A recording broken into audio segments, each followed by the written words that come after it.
that's going to go. We didn't know at the time that we gave the advice. So, like, I presume we had to kind of put that to one side and say, hey, if the worst case scenario happens, then if you're City, you deal with it then. Yeah. They can't know. Pep Guardiola's contract, he's got a year left. Again, that is something, the sooner you can know that, what he wants to do, the sooner you can plan. Equally, if Pep says, I don't know. You're not going to begrudge him that, right? No, absolutely. That. You know, he's given mixed messages as well, hasn't he, Pep, in the last few months. End of last season, it was, I'm closer to leaving than staying. During the summer in the US on the tour, he was hinting that he wanted to stay. He genuinely doesn't know, Mark. And as a club, you have to respect that. And I'll tell you what is interesting, though. Pep has said he wants to do the Club World Cup in the US next summer. Let's say he does that. So the Club World Cup finishes on the 14th of July next summer, maybe the 15th of July. If Pep Guardiola does that, he'll be out of contract. Yeah, exactly. And then the season starts 3 weeks later. So where's the next manager going to come in? Well, maybe he does it alongside somebody else. Who knows? I mean, because of when it falls, it's still seen as like a continuation of the previous season. I mean, that part's easy. But so we had to kind of broadly assume we're on the same page that whoever comes in, you know, they're not going to bring in Sean Dyche or whatever. So for long-term planning, there'll be some continuity there, right? I think there were two other things that we highlighted as priorities. One is a succession plan for David Silva and Kevin De Bruyne. Bernardo Silva. Who did I say? David Silva. Oh, David Silva. God, that's old. He's got a statue outside the stadium. Yeah, he does. I think that part's sorted. Obviously, Bernardo Silva and Kevin De Bruyne. You know, contracts going down. De Bruyne's got a year left. Big earner. Foden, we think, can play centrally and do very well there. So you've got your solution already in house. It seemed to me that they were less preoccupied with necessarily developing somebody else so that they could have that sort of true attacking midfielder setup. And maybe they won't have one afterwards. Maybe the other position, because they have accumulated sort of central midfielders in the meantime, right? With Mateus Nunes and Kovacic. So I'm okay with what they did. If there wasn't anybody that could have an instant impact. They ended up picking up Gundogan, but he kind of fell out of the sky with that one, with Barcelona needing to let him go and rip up his contract. So broadly speaking, they're okay for a year. And Gundogan I love because it's a short-term commitment. You know, he does a job for you.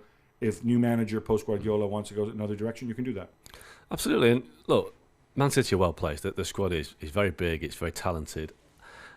There's two ways it can go. They could have the nightmare scenario of a big points deduction or a big fine next year. De Bruyne, Bernardo, Pep leave, Gundogan leaves. I don't think that's going to happen. I think that it'll be a more managed situation than that. But at the same time, they've got a great production run of talent coming through. You know, James Mancity, he's very highly thought of by Pep. He's now back at the club. I know you're pulling your face, but you know it's what Pep does. Rico Lewis is getting more games this season, so I don't think they're too concerned about. And there wasn't really. It's been a strange market this summer. City tends to go for the biggest names in the market. There's not really been an obvious, apart from Mbappe. Mateus Nunes. Whoa. That was a year Lucas ago. Paqueta. You're talking 10, so you're talking in the past, yeah, but right? if there's I would argue the opposite, actually. I would Manuel Akanji, I argue where they've done best. But yeah, is actually no, you're right. But if there's a big player on the market, they tend to go for it, and I think they haven't done that this summer. Mbappe. He was the one. Okay. He was the one. Right, but just checking. Right. But anyway, you know. But the key point here, Mark, is we both agreed that they needed to bring somebody else who could be a center forward because Erling Haaland is not actually the man of steel. He just looks like one, right? So you need an alternative. And Julian Alvarez, we both felt, because of the way he plays, isn't necessarily just somebody else, right? Yeah. Instead, they did the opposite. They sold Alvarez and did not bring in another center forward. That's a risk. We're surprised they didn't follow our indication there. That's a risk because Haaland is brilliant. He started the season fantastically, but he's only one injury away from missing games. And you know, if Man City without Erling Haaland for any period of time, that'll have a huge impact on their season. Now, there's nobody you can bring in as a like-for-like replacement for Haaland, but you could bring in a centre forward who could fill the role. I mean, you could bring in a worse version, somebody who does what Haaland does and just doesn't do it as well, and that way you don't need to adjust the way you play. Or you bring in a different profile, maybe somebody who can play with Haaland some of the time. But they sold Julian Alvarez. Yeah. That's the point, right? So the one guy who could spell him last year, different type of player, I think they sold him really well, got Brilliant, a really absolutely. big fee for him, Incredible. but that's surprising. Yeah, it doesn't stack up. Now, people will say, well, there were strikers in the market, Ivan Toney, Osimhen, even Victor Gyökeres at Sporting Lisbon. They didn't go for any of these. And I think different reasons. I don't think Osimhen would have gone to City as a kind of a bench warmer for Haaland. I don't think Toney would, but I don't think he would have fitted in with the way that City play. And, Gyökeres, I don't know if that was even on the agenda. But it is hard, I guess, if you're Man City to say, look, come to Man City, we'll pay a lot of money to sit on the bench most weeks. That's what ultimately saw Alvarez leave the club. He wanted to play more big games. No, but what you do then is you buy the young player. Yeah. Right? You buy the young player, you have that for a couple of years. They chose not to do that. And they may have their reasons. I think they brought in Savinho, who we haven't mentioned. He was at Girona last year on loan, belongs to Troyes, obviously part of City Football Group. People sneer, fee 21 million. On the low end, possibly, but whatever. It's all the same family. And turns out I think he's actually going to be an important part of the mix, especially given that Oscar Bob got injured straight away. That makes sense. You want him to grow under Pep, right? Yeah, absolutely. And I think, it looks like a smart signing already. I did just think, just quickly back to Haaland, last season when he missed about 2 months, I don't think he lost a game. So they can cope quite well with that Erling Haaland. So maybe we're kind of Who overplaying. played in place of Erling Haaland? They had a fluid system, Alvarez. And now all the Alvarez time, is though? gone. A lot of the time. Yeah, you're right. He ate up a lot of minutes. Other thing that they did, they sold well. Absolutely. Obviously told you Alvarez, João Cancelo getting 21 million from him, from Saudi. Yeah. But, Saudi not buying that many players this summer. He burned a lot of bridges in Europe, João Cancelo had. And then Taylor Harvey-Bellis getting 20 million from him. Yeah. That's impressive. That's Absolutely. really impressive. Yeah. Well, looking at these numbers, they've had a net profit. 64M Man City transfer question remains as €145 million summer cannot mask Erling Haaland. Concerned Manchester City have started the new Premier League season brilliantly. But a recent Men poll of City fans shows that their top transfer concern is whether or not Erling Haaland stays fit and in form.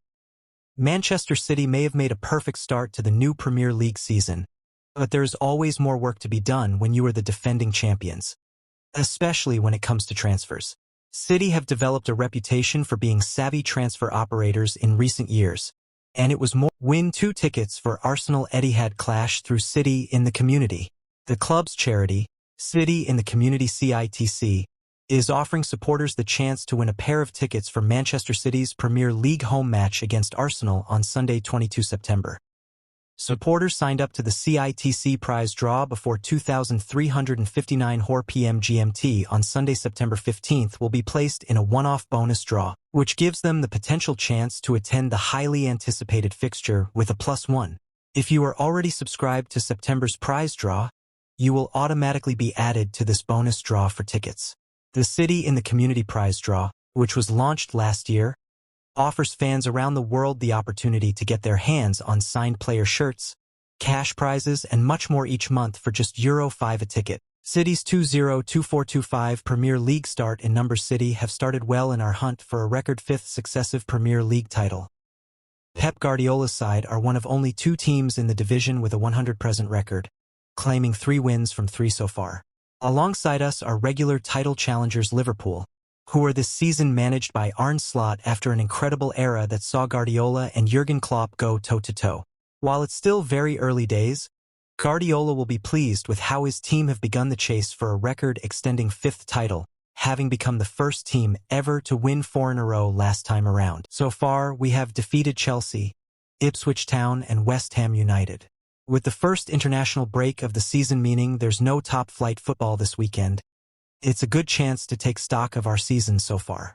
We'll also add in the challenges of both the Champions League and Carabao Cup in the coming weeks, before the players return to their national sides next month. Here we'll take a look at the numbers behind our Premier League start.